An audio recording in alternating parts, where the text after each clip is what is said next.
So what? You're another person, so of course you look different. What do you need to be ashamed for? Yana Toboso. The Daily Grind, Chapter 211. Debriefing took the rest of James's night. At some point, while he sat in the briefing warehouse going over details, mercifully, someone brought him coffee and ibuprofen. He'd known, from their testing experience, that after he gave back the borrowed power from everyone else, he'd still be as sore as hell, but it was one thing to remember it, and another to experience it all over again. It was when he was comparing what he'd seen with one of the observer rogues that Davis had jogged back in from where he'd vanished to earlier in the meeting and handed James a small glass bottle. He'd gleefully downed the exercise potion, and finally, combined with the painkiller and caffeine, his muscles stopped trying to turn into angry knots. The rogues had stuck around for a while after he'd vanished, and Nate had dispatched a few more besides them, keeping an eye on the mostly abandoned apartment building, tailing the police who left, and trying to track down where the woman who wore Camille's face had gone. None of them were particularly successful. The woman was worryingly good at vanishing for somebody in full plate armor. The police had just seamlessly faded back into the city on normal routines like nothing had happened, and the building had gone on like nothing had happened there either. Until 2 minutes later, when a group of passing pedestrians stumbled on the body of the cop on the pavement and called 911. And then EMTs and police had swarmed the site like they had no idea there had just been 30 officers there not even an hour ago. The rogues gave their reports to Nate, James gave his report to Nate, then everyone had questions. Sarah started making notes on the overabundance of proper nouns they were starting to have to cope with. Those notes, along with printouts of memory images and other documentation, started getting stuck to one of their giant standing whiteboards with magnets, connected with lines of marker with more notes scribbled around them. By the time James realized they were making something that looked like a conspiracy board, it was too late, and he was emotionally invested in it. "Okay, here's the shape of it," Sarah said, and started pointing to different things with the pen she was wielding like a magic wand. "New York City." A tap of the cap of the pen, then a trailing motion to the next point in the web. "Killings, not ongoing, as far as we know?" She said it with a questioning tone, and got an affirmative nod from Nate. "So they happened, then stopped, but following the trail leads to—" A tap. "Trap rooms, which has something to do with both a local gang and also the NYPD because they both show up sometimes when we poke our noses in, and this trap leads us to the next part." "The part where someone tried to hit me with a mace," James told her helpfully.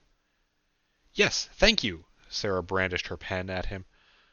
"Also, I know Nate told you already, but I wanted to add that even I think it was a good idea not to try to bring her back here, and I'm me," Sarah said.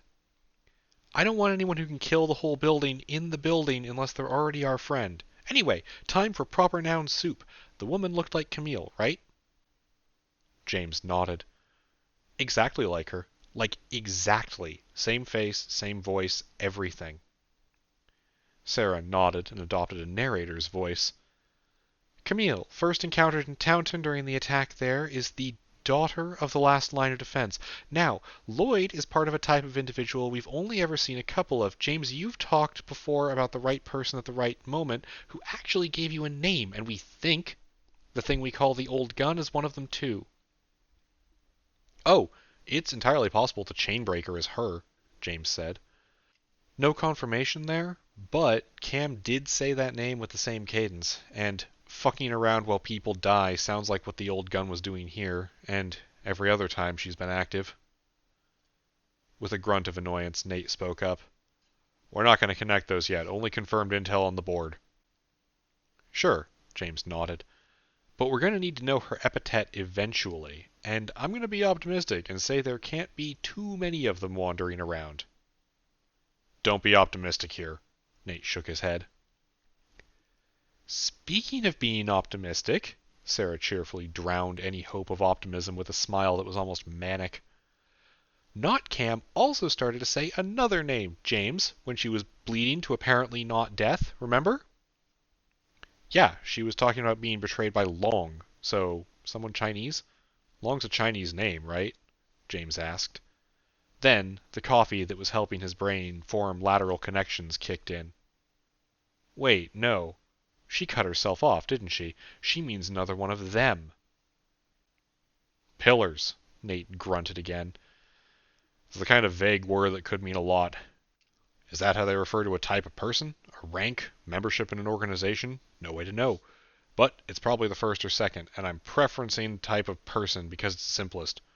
Rank would require an ongoing schism that's been lasting at least since the showdown in Taunton, and with what people like Lloyd are throwing around, I doubt it would have lasted very long. James started to raise a hand, opening his mouth to ask a question, when Nate cocked a thick finger at him. Not their fight, their group. If your schism goes on for more than a month, you don't keep calling yourself by the same rank. You split off into new cells or something. Happens all the time with insurgency groups, he clarified. Oh, fuck me, James said suddenly, slapping his forehead. One of the rogues that had been close to dozing off bolted upright in his seat, while Sarah just stared at him with raised eyebrows. James gave an apologetic wave to the guy he'd startled and met Sarah's eyes. Long, he said. I just got it. She tilted her head at him. That he's one of their pillars? No, well, yes, but also, no one wants to use the whole epithet every time. We don't even say last line. We clip it to Lloyd. We certainly don't say the at the start. Yeah, because it's a pain, Sarah nodded. Which is also what Not Cam did. Right.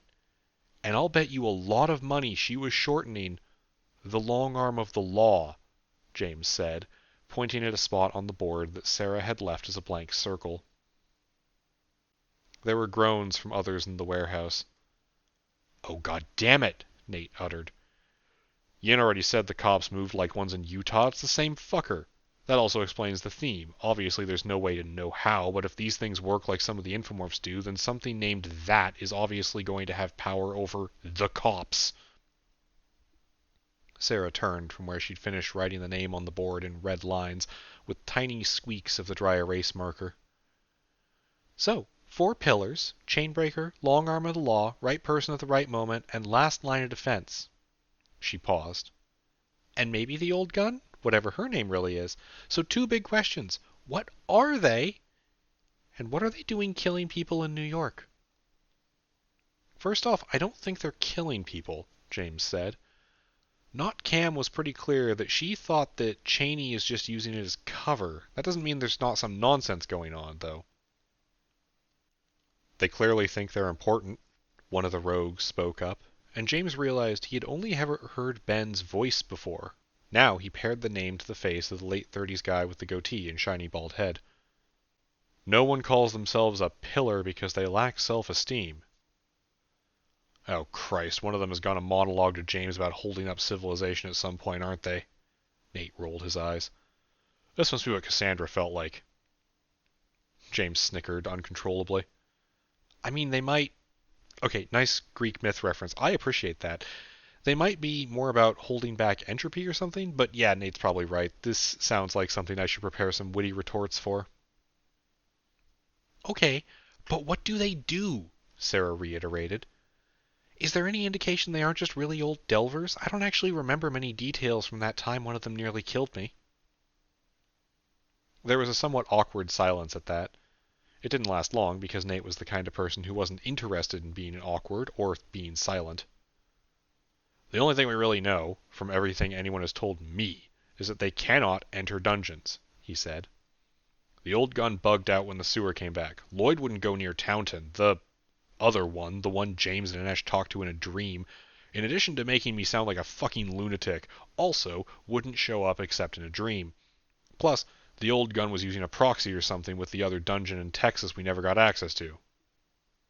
The chemical plant, right? Sarah asked, making a list of incidents on the side of the board. Right.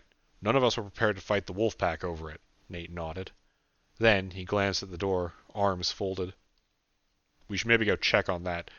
Could be a way to open communications with them, if we know a place they're stationary.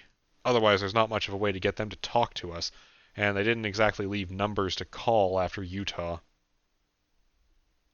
Okay, so check up on that, James ordered Nate, without realizing he was giving an order.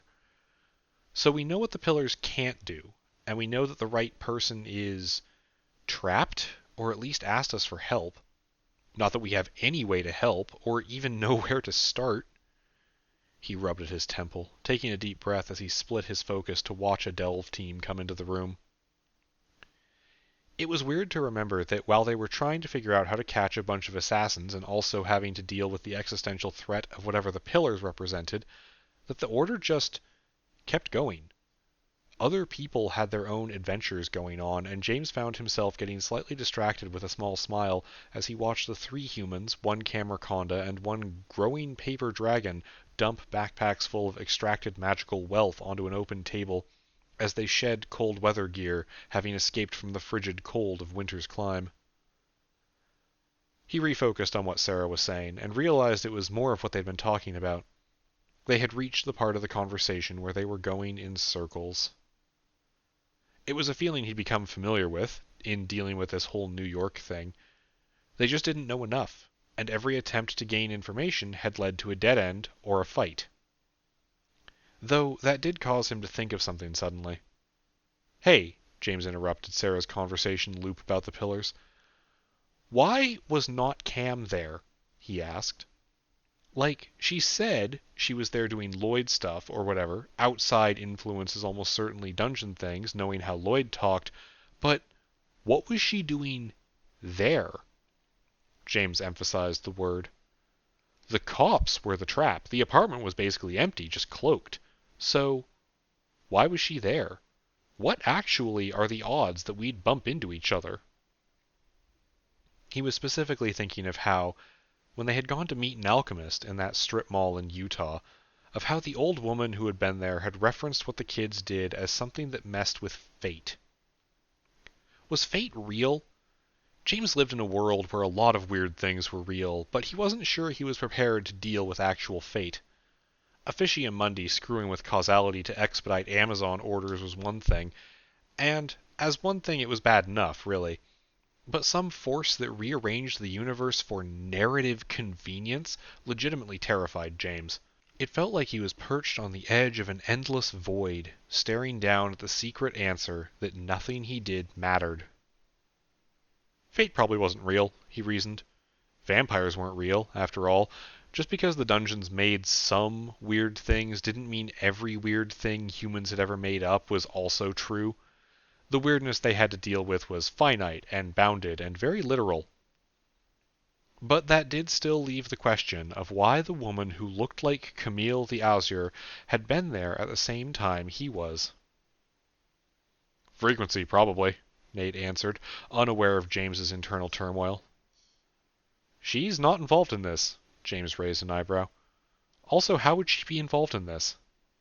Nate flipped him off with a casual glower.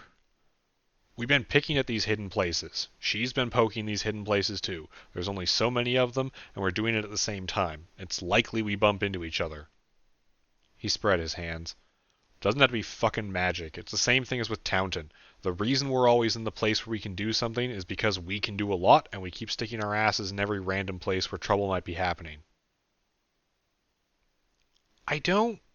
James started to question Nate's phrasing, but Sarah got to it first. "We don't stick our asses into things, Nate. Please, there are children present," she admonished him. The chef briefly looked around them. "No, there aren't." Sarah grinned and arched her eyebrows. "Poor James is going to learn all sorts of..."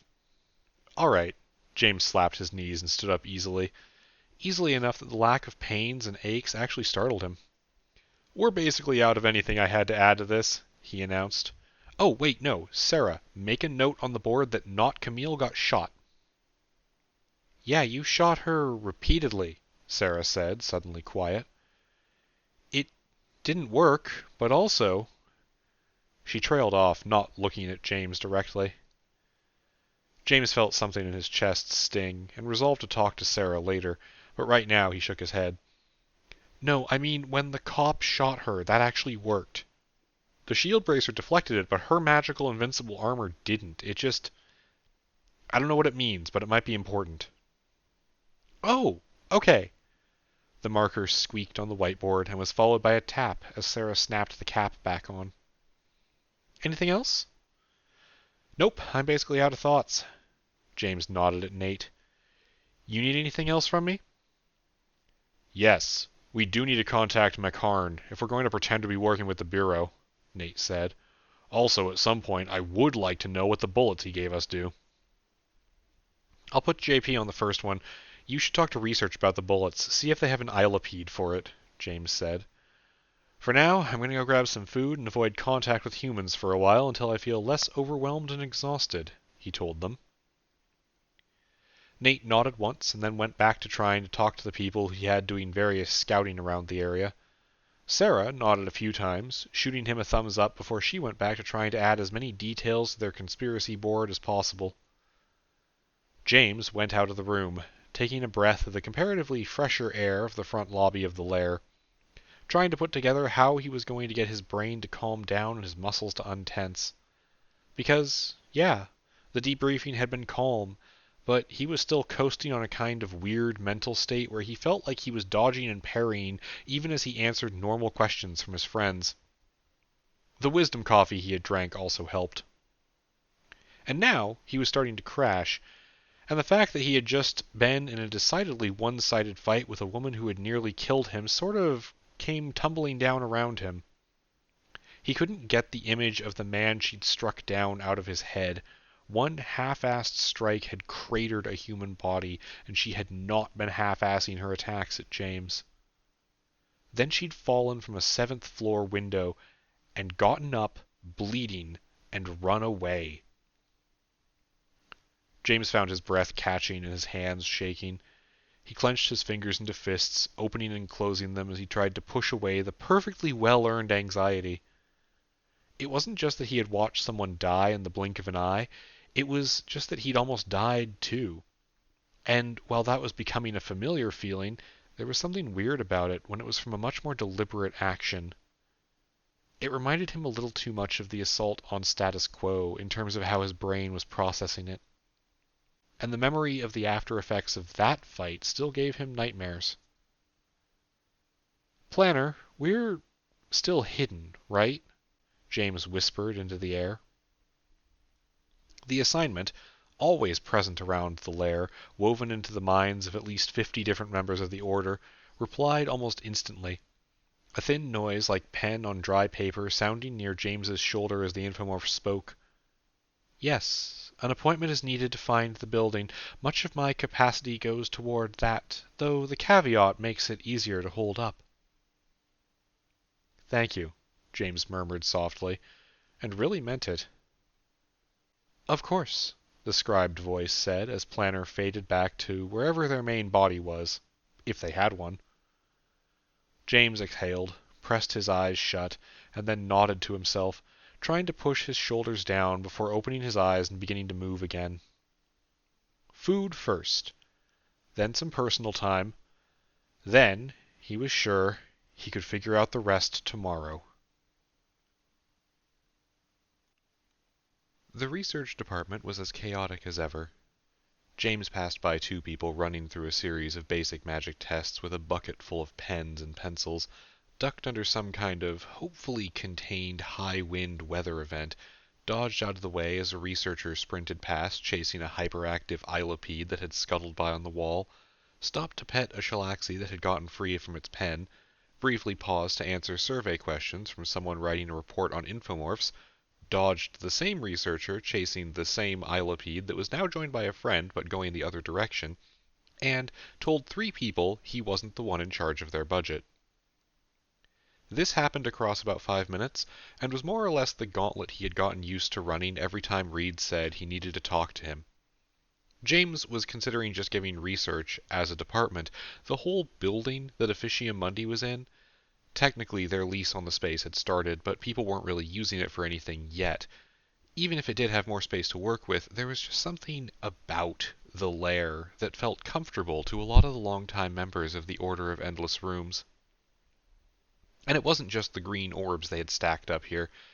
It was, for a lot of them, their homes.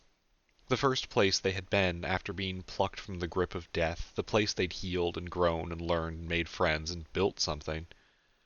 They had a new building now, and it even had a dungeon in it, which was truly exciting, but that was a building for a new group of people to learn and grow and build something in. At least, until James pried research out of the basement they were rapidly outgrowing and transplanted them like an unruly plant. "James, hey!" Reed greeted him with an absent tone that made it seem like he had utterly forgotten that he'd asked James down here in the first place, as James knocked on the door to the closet that Reed called an office. "How's it going?" "It's all right," James said, stifling a yawn. He'd had a long day yesterday, had only just woken up, and was already feeling the mental effects of the disruption to his quote-unquote schedule. "You look like you forgot that you asked me down here," he accused, without any fire to the words. "No," Reed protested rapidly. "I remembered." And then, in a quieter voice he probably didn't think James could hear, added, "I remembered as soon as you knocked." James just hummed at him, biting his lip to hold back a smirk as Reed ticked through the sticky notes on a line of black rectangular cases he had at the end of his desk. "Aha, here," he said, pulling one out marked James and handing it to James. "For you, James," he said. "That is my name, for now," James nodded, taking the case. "What do I do with it?" "I mean, usually you tell people what it is so they know what to call you, and the—" "What do I do with the case, you dingus?" James rolled his eyes, but in a friendly way. He was a bit exasperated, but he was awake enough now that this wasn't too stressful, and it was honestly kind of nice to have somebody that wasn't one of his close friends banter with him. He'd gotten some good sleep, and it helped that Sarah had flicked a small nap at him earlier, too. "Oh, open it up and use the orb, and tell me what you get," Reed said. "Now, if you're not busy." "Sure." James snorted and clicked open the hard plastic latches with a resounding snap. Inside, rolled to the bottom corner of the otherwise empty container, a single small yellow orb set. "You know, I've already got a million of these and have trouble finding uses for them, right?" he asked. "What's this one do?" "You tell me," Reed said, glowering at James, who was apparently stalling. But then James huffed in amusement and cracked the orb between his fingers, the familiar little pop and small dust of glitter dissipating into nothingness. Plus 1.3 skill ranks. Medical, veterinary, hedgehog. "Oh, interesting," James said, with raised eyebrows. "This was a size 1, he half-asked. "Yep," Reed said. "One single skill rank. Why?" "Because I got 1.3 skill ranks," James said, walking into the trap. "So 30% more than normal? Is this a result of the library orb for hedgehog that I have?" "Sure is," Reed nodded. "We've done a few tests with the orbs, and normally it's really hard to quantify it without the fiat-backed orb numbers, but it works for any learning. Might also work for working with the animals, but that's really hard to measure, and we haven't started controlled testing yet." James nodded, pouring through thoughts of hedgehog biology and proper vaccination and treatment plans for them as pets. Then he paused and pushed at a different thought that had crept up on him. The thought of his Akashic Sewer lesson, the ongoing boost he got for learning more about biology. The one he'd gotten up to just before the line of the next upgrade, before someone had handed him an orb that had given him quite a bit of biology knowledge. In the blink of an eye he was somewhere else. A classroom with overturned desks and scarred floors, broken windows that led to a blasted red sky over an exterior basketball court. Tiny insects scuttled about his feet, and at the blackboard 3 words sat, and the teacher screamed at him to make a choice. James picked endurance again, putting him at the 3rd tier of it, because it had kept him alive through impossible odds several times now, and he saw no reason to switch it to something like toxicity at this point, when what he had was already working more than perfectly. Then he was back, hearing the echoes of his syllabus in his head. Lesson continues. Biology 4, 96 out of 4200. James let out a breath and then sucked in air deeper than he had before, his lung capacity feeling just a little larger, his arms a little less sore.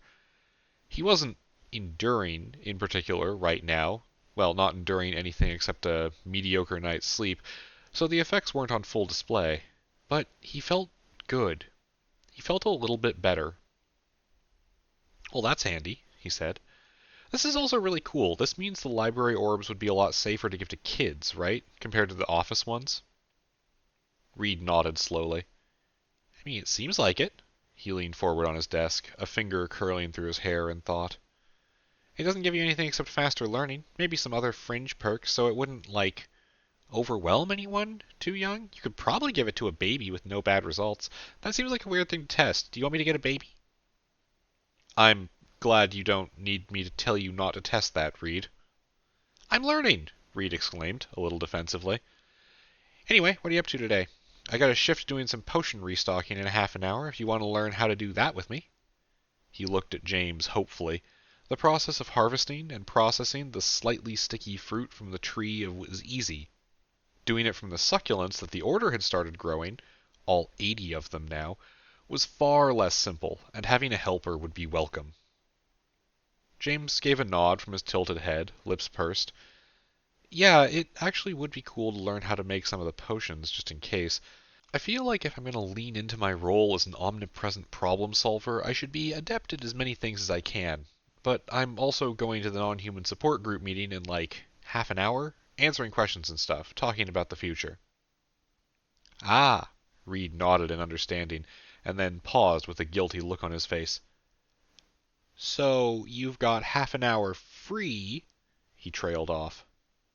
You really want help with this, don't you? Please? Reed turned what he probably thought were puppy dog eyes on James. There was a long pause while James seriously considered how dedicated he was to his role as problem solver. Then he gave a brief sigh. All right, but I'm going to the thing, so let's hurry. Yes. Reed hopped his desk in an instant, nearly kicking James and moving with an agility that looked out of place on his somewhat chubby frame. He was out the door with a relieved look on his face before James could protest whatever he had just volunteered himself into. Shaking his head with a resigned smile, James followed down the hall to where the room full of magical succulent pots was. At least he'd learned how to do this part, and Reed seemed happy enough, which did matter to James. Though as he followed the nominal head of research, he did wonder what had happened to Reed's lab coat. The man was just wearing a normal polo shirt today. It looked really out of place on him for some reason.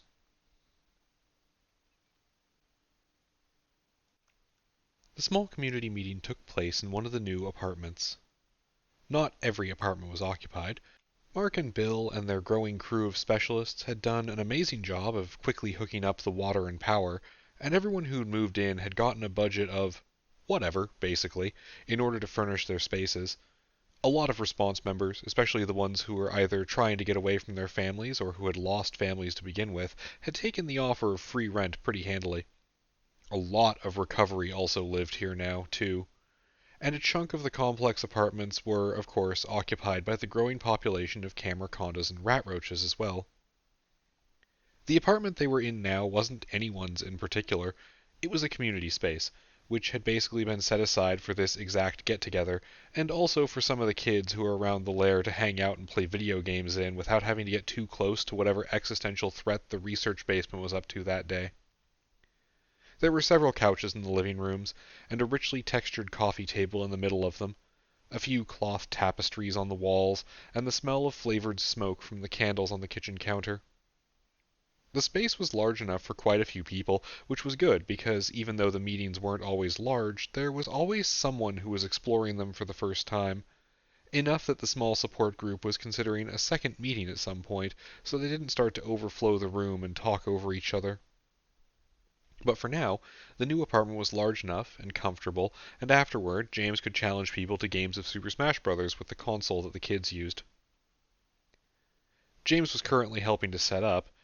There were a few camracondas on one of the couches, a ratroach sitting with her back to the corner of the room, another ratroach helping him move an armchair into position, one of the potion people, an inhabitor, James reminded himself, setting a bowl of pretzels on the table, and a knock at the door as more people trickled in. And eventually they sat down to just talk. That was all this meeting was, really. Something small and personal, but so important. The non-humans who had no context always had questions about the world. All of them, James included, had questions about their place in things. And all of them also had personal experiences to share that the group was well suited to empathizing with.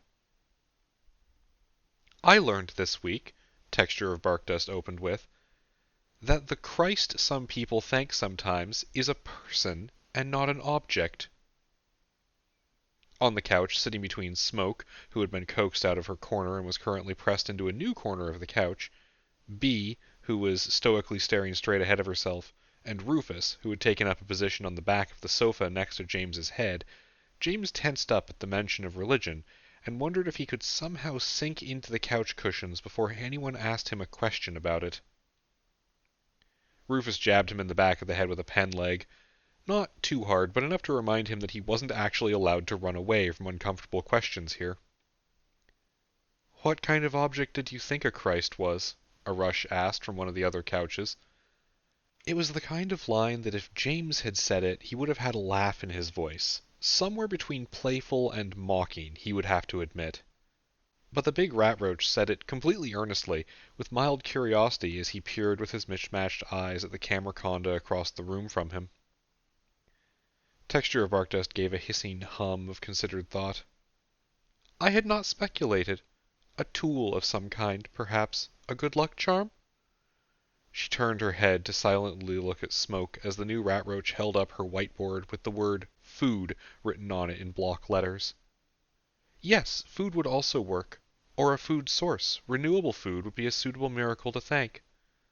Texture of Bark Dust nodded politely at Smoke, who fractionally untensed as she gave an agreeing twitch of a claw toward the camraconda. Renewable food, to a ratroach, would be beyond magic. The ones that were new from the Akashic Sewer often broke down crying when they learned that they didn't have to wait to eat or worry about their next meal, or, more importantly, that their next meal could be something that wasn't just meat. So, James started to say slowly, technically, you're not far off. Okay, I should explain something really quick. You say that every time, and your explanations are often rambling tangents that are not at all quick, Scent of Rain accused him. Okay, I'll try to explain quick. James smiled at her. So, humans have been doing the religion thing for a long time.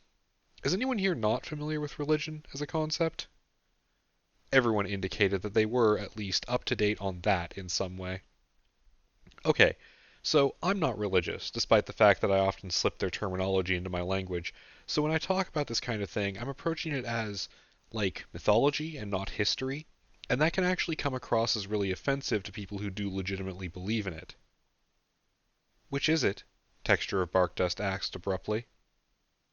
Between myth or history? James asked, and the camraconda gave a bobbing nod. That depends on if you're asking a believer or not.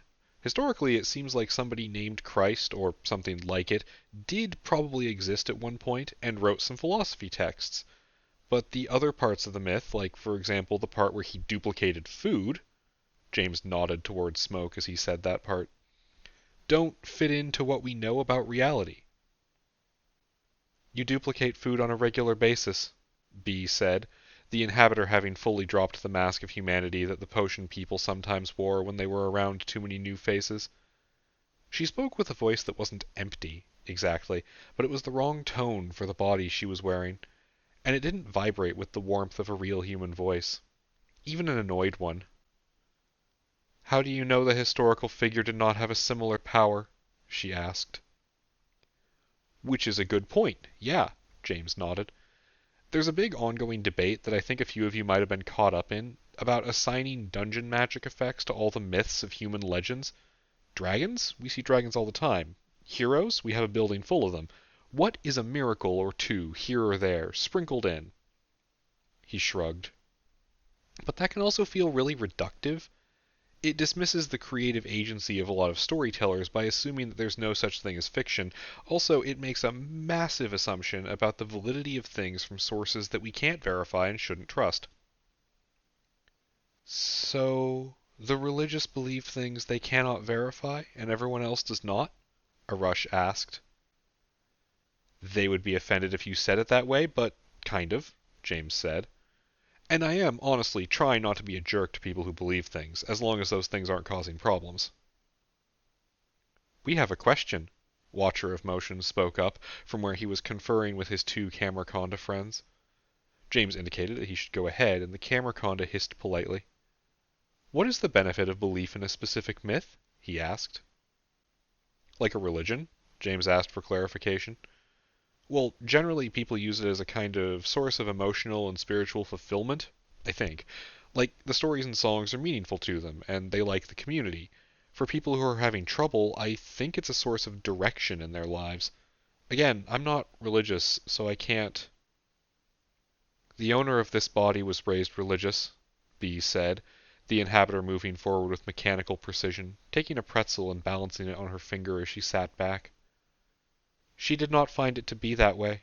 There are many, many unhappy thoughts about her religion as a form of oppression. Yeah, and this is why I'm trying not to talk about it in solid terms, James said, tapping at his nose before pointing at the potion girl. Because the experience is not positive for a lot of people, and religious attitudes and power structures do hurt a lot of people. But actually talking about them that way causes pushback from the faithful that is unconstructive, so I try to be as polite as possible, even if personally I would agree with you. I also have experience with faith, Arush whispered.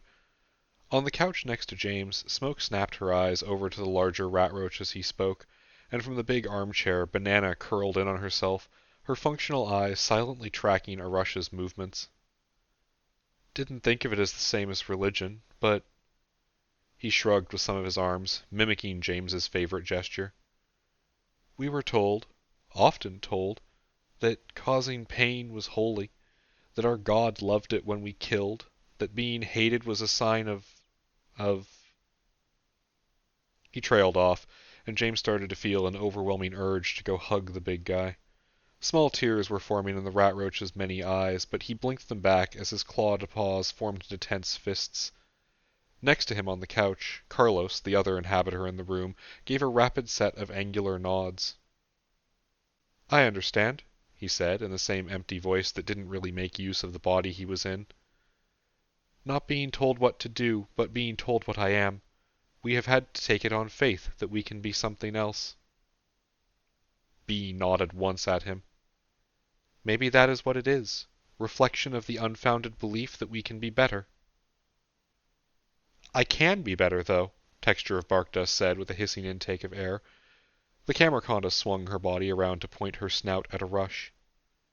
You didn't need someone else to tell you were doing better, did you? No, the big ratroach hissed, some of his paws clenched tightly around his arms. Texture of Bark Dust nodded, and James joined her as he saw where she was going with this. Yes, you see? It is easy to miss why some people have a need to believe when we already have faith. Ours simply looks different because it is in ourselves. And each other, really, James added quietly, the one human voice in the room standing out. I know I'm just supposed to be here to answer questions. No one cares. Please speak, Scent of Rain said with a laughing hiss. James snorted and made a face at her, but did actually feel some of his worry fade. I know how it feels to not know what you're doing, and not really believe in yourself, but to have friends around you that you're willing to do better for.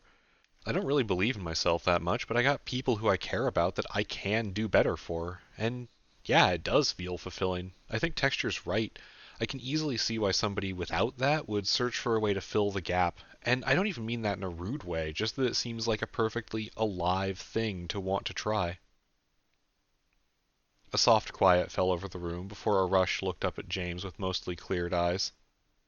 Thank you, the tan-furred ratroach whispered, wiping the sleeve of his sacrificial hoodie on the corners of his eyes. Then they spent about 10 minutes patiently trying to decipher the motions of Rufus, who claimed the coffee table as a stage to sign to them a story about how he was once part of a group that tried to kill and eat a god, and James realized that he maybe didn't know as much about Rufus as he thought. Either that, or they were wildly misinterpreting what Rufus was saying, or Rufus was a very good storyteller. As everyone got comfortable, or at least as comfortable as the newer sewer life forms could be, there was an awkward moment where a rush got James's attention to ask a question, but then withered slightly when everyone turned to look at him. Take your time, James offered, grabbing a cashew out of a bowl in the center of the table. None of us are in a hurry. Okay, none of us except Texture of Bark Dust are in a hurry. Arush nodded and took a deep breath, emulating the behavior he had often seen from James that sometimes helped, even if it did hurt his chest. I'm curious, he said. Maybe someone knows. I have been having trouble with the smaller humans. Ah, the ones that ask for rides, Watcher of Motion asked. I understand. They are heavier than they think. No. No? Arush tilted his angular head, antenna dancing against his fur at the quick motion. They do not ask me for rides. They would, if you were around. They will ask anyone, I think, the camraconda mused. But you did not mean them, did you? No, Arush confirmed. I meant the older ones, the ones who survived their school being attacked by the place that made me. He made a tiny gesture toward Smoke and Banana, the wasp girl flinching backward into her chair at the motion. Made us. But these humans, they're cruel. Nothing like what we... They're not bad, but they say things that hurt and do small things that hurt. And 2 of them have apologized to me and are trying to be better, but... Rufus hopped off the coffee table and onto Arush's lap, the stapler butting his head against the ratroach's chest, while next to him the inhabitor actually looked uncertain as he reached out a hand and gently set it on Arush's shoulder. You okay?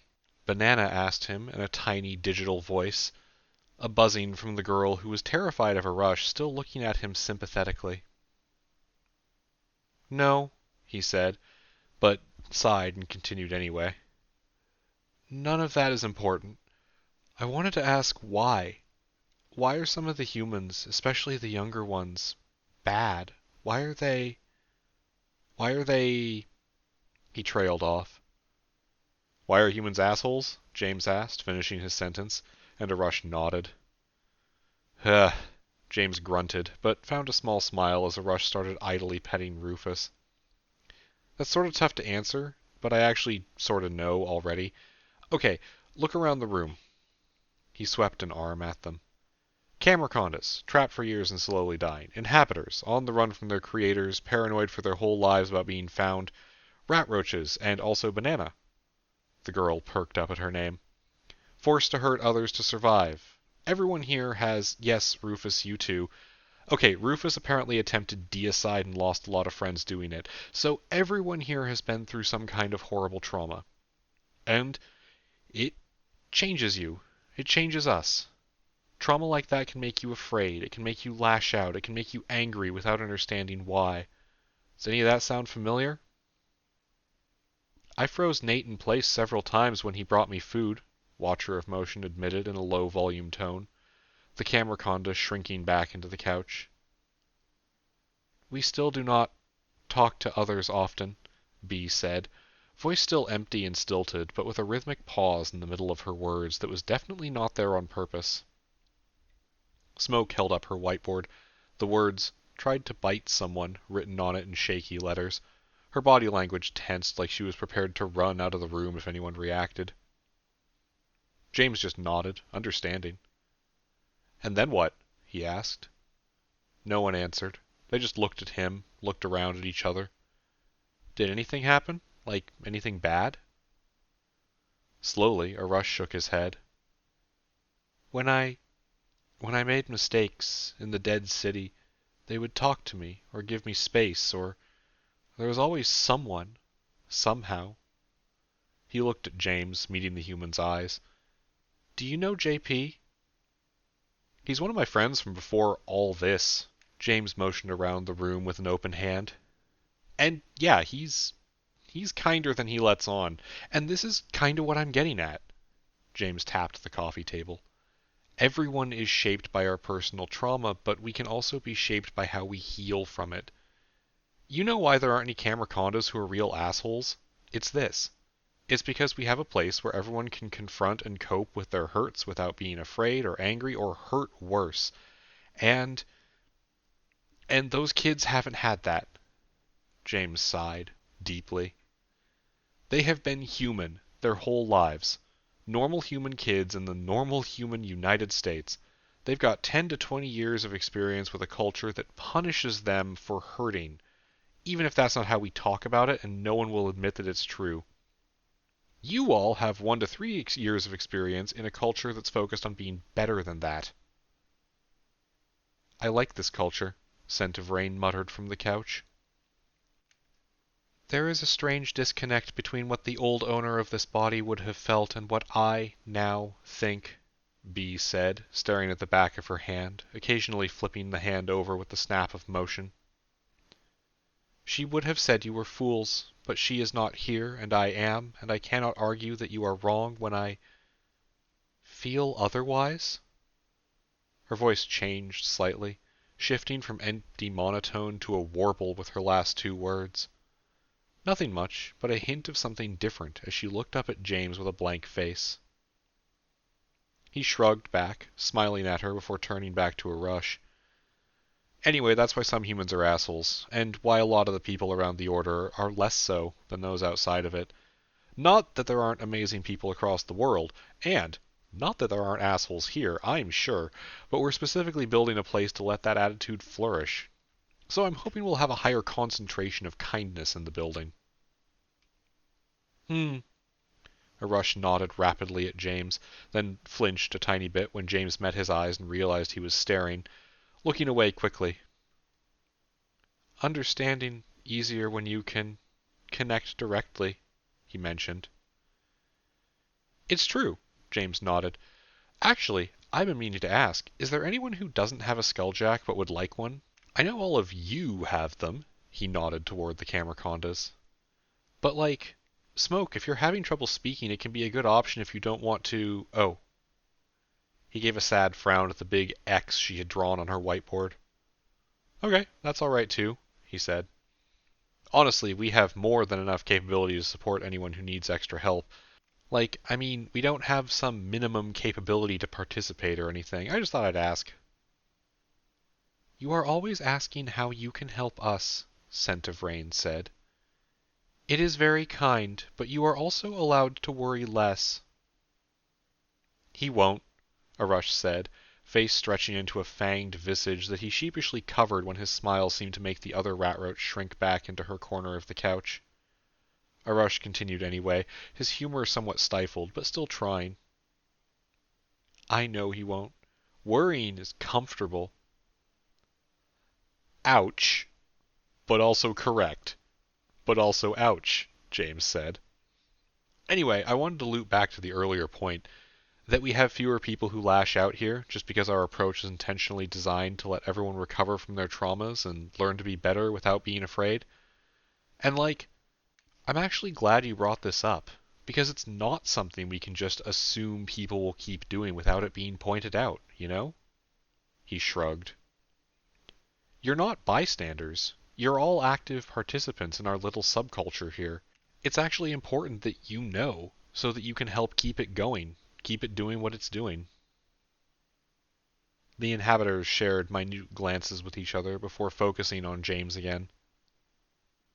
We do not participate, Bee said for both of them. We are simply present. And yet, here you are, Texture of Barkdust said with a flick of her tail. Accepted, and allowed to join when you are comfortable, which is better than how outside humans have been acting. She gave an irritated hiss. Did you have something you wanted to talk about? James started to offer, apprehensively eyeing the other camracondas who had all buried their heads in the couch cushions as soon as Texture of Barkdust had begun to complain. But it wasn't the camraconda who cut into him, but Banana.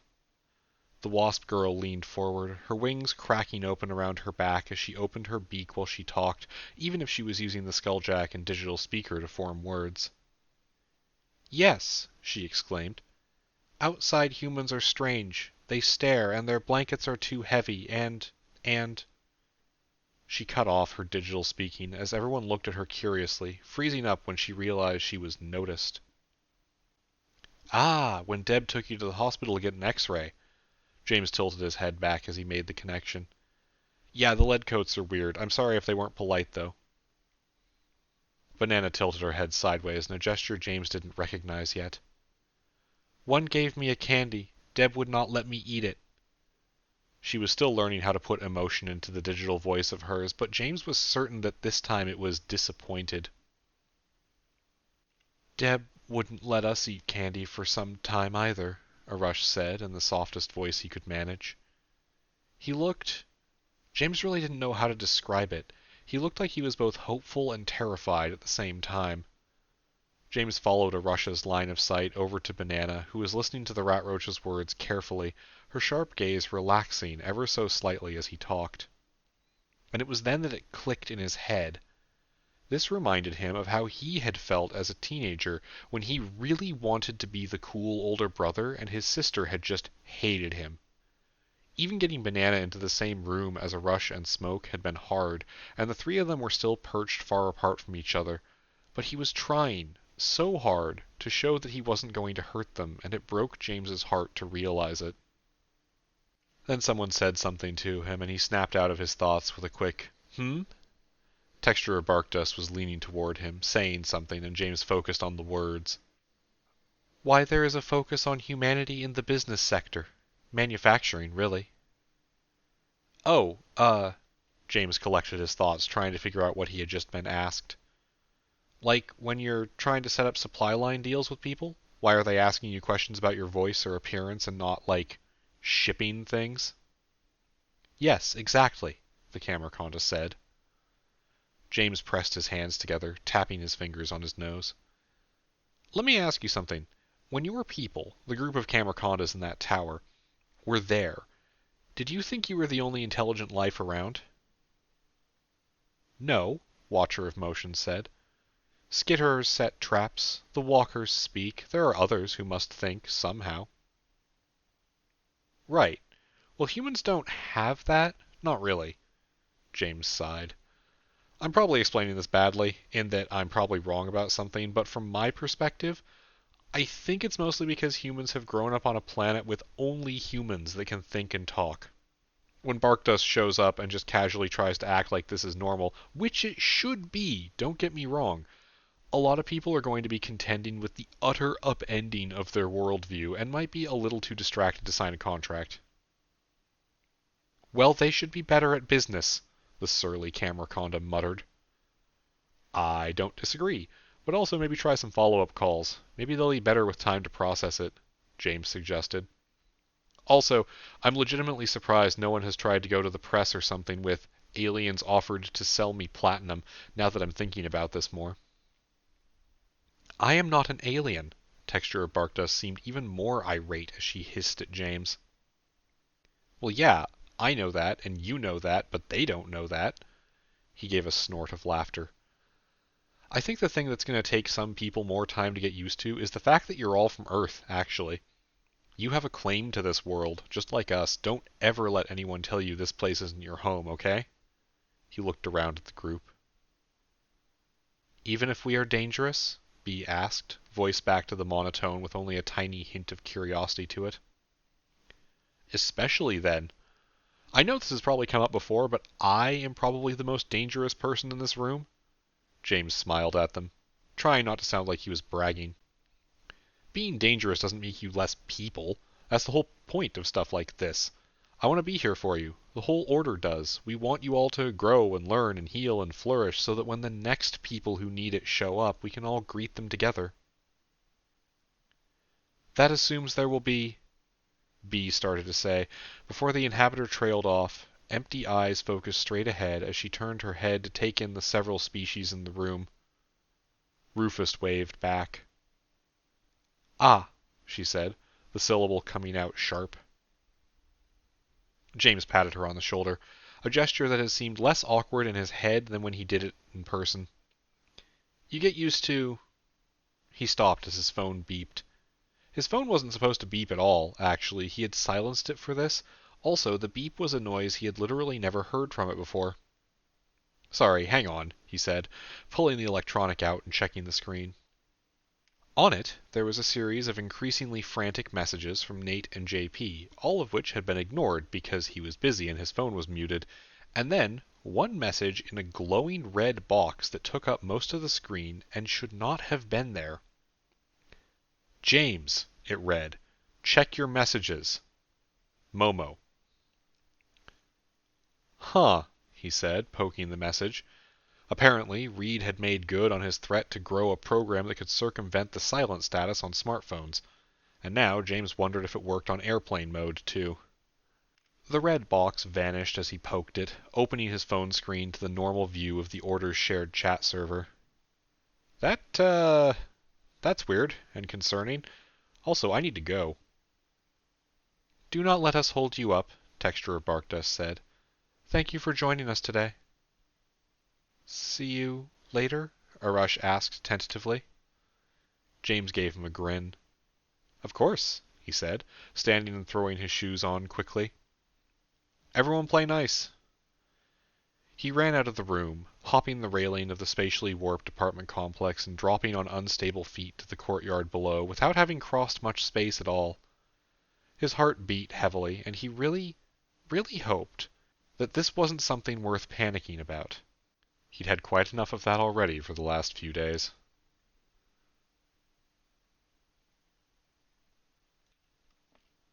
Sup? James asked as he walked into the briefing warehouse.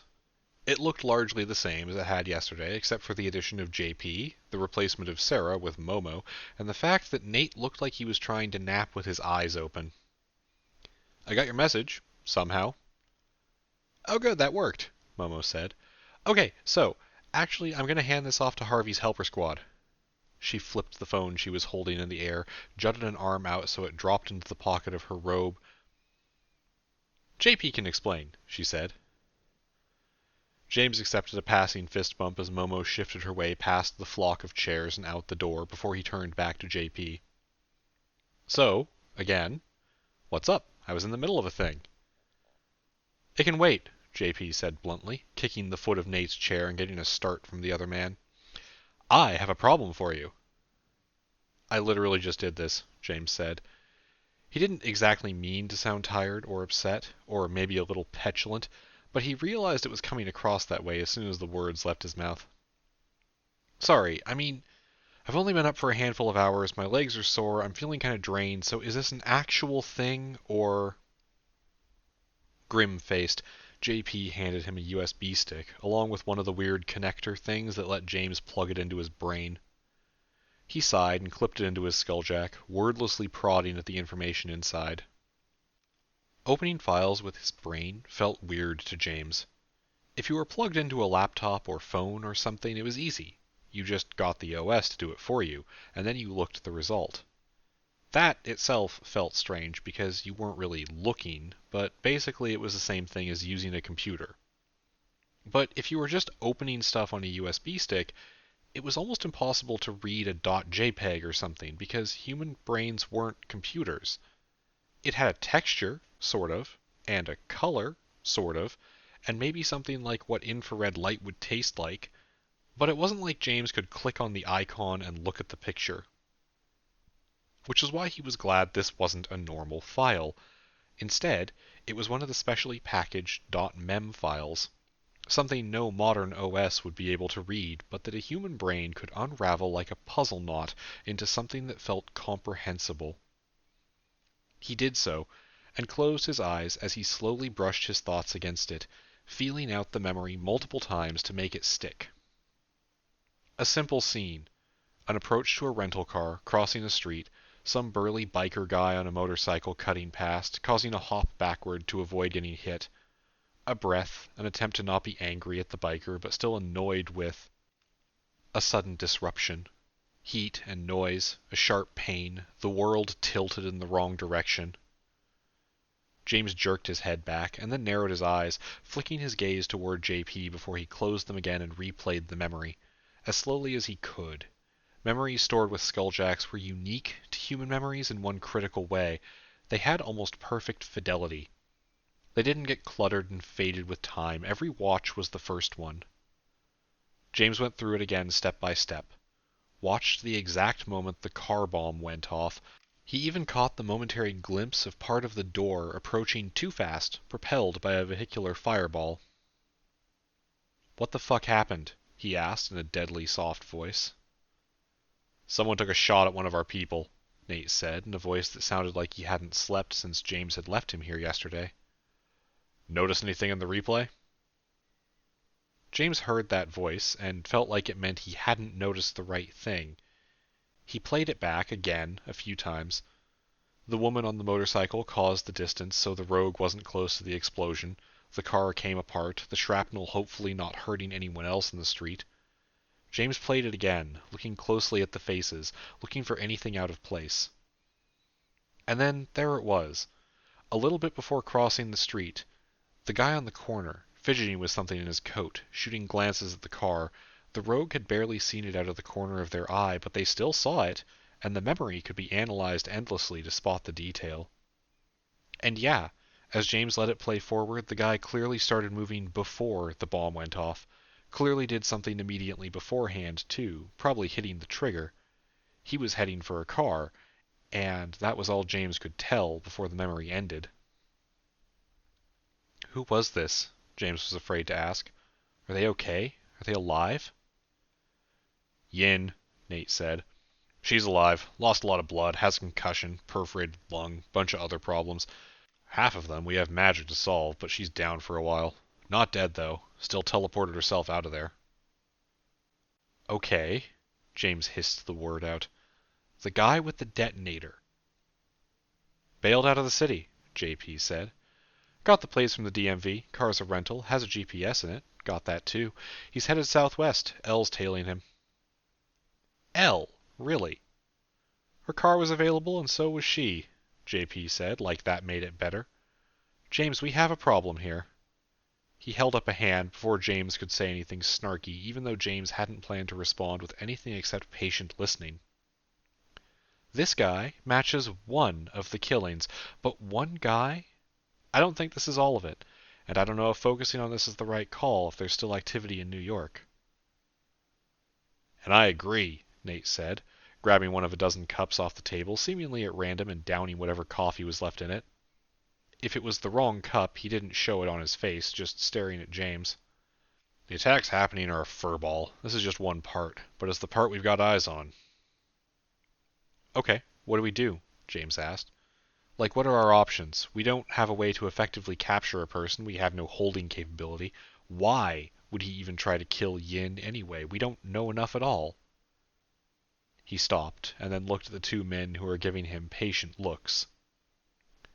"So we wait for him to get where he's going, and then see what's up?" JP clicked his tongue and cocked a finger at James, agreeing with the second person to come up with that plan. "Okay, great, but then what? We're just back to the same problem." James paused. "We really need to be equipped to handle stuff like this better. No, I can see you already have a plan. Hit me." "I mean, it's not a huge plan." JP looked over the desk covered in cups like he was looking for one in particular, but gave up before getting as bold as Nate had. "Follow, observe, build a profile, act if we need to stop them from another fucking car bomb, but otherwise just work to specifically counter whatever comes next before it's a problem." He shrugged. "I'm sort of learning that a lot of this secret agent stuff is basically the same as dealing with people. We can be as proactive as we want, as long as we're informed and in control." "Don't... God damn it," Nate sighed. "Fuck you, that's close enough." He glanced at James. "Wanted to keep you in the loop, and ask you to put together your team for if we need anything." "My what now?" Nate cocked his eyebrows. "Check your fucking messages," he said flatly. "But whatever. Pick a handful of people you trust in a crisis. Hang out here. Be on call. Be ready to go at a moment's notice. Don't fuck around in the dungeons. We lost valuable time with the alchemists, and even with status quo back then.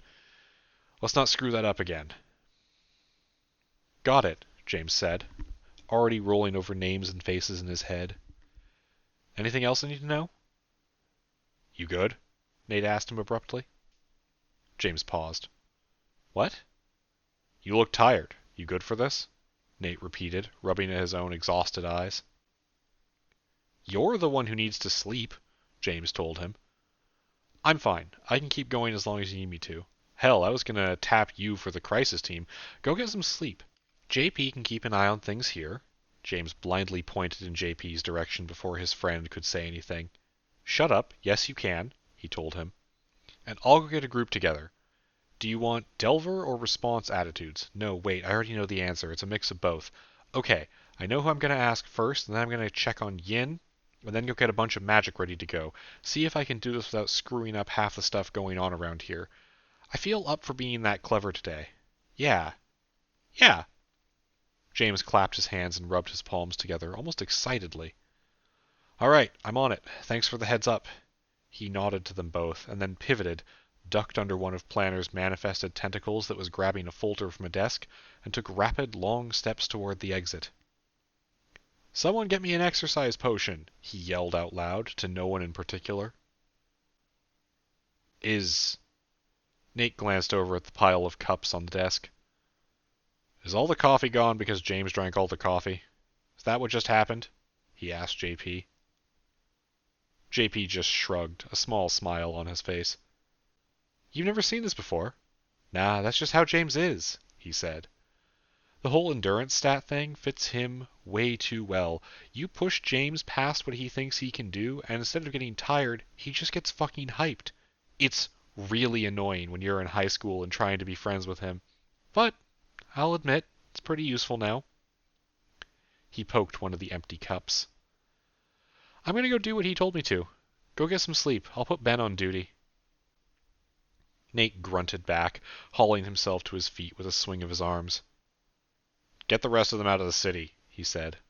We're going to need everyone fresh. I'm already on it, JP tapped his Skulljack's Wi-Fi braid. Get with the times, old man. Insubordination, Nate grumbled as he left. He wasn't exactly wrong, but he wasn't exactly right either, and as both of them split off amicably to tackle their parts of the new tasks, they were both thinking the same thing. Hopefully, they could get what they needed to done before something else went wrong.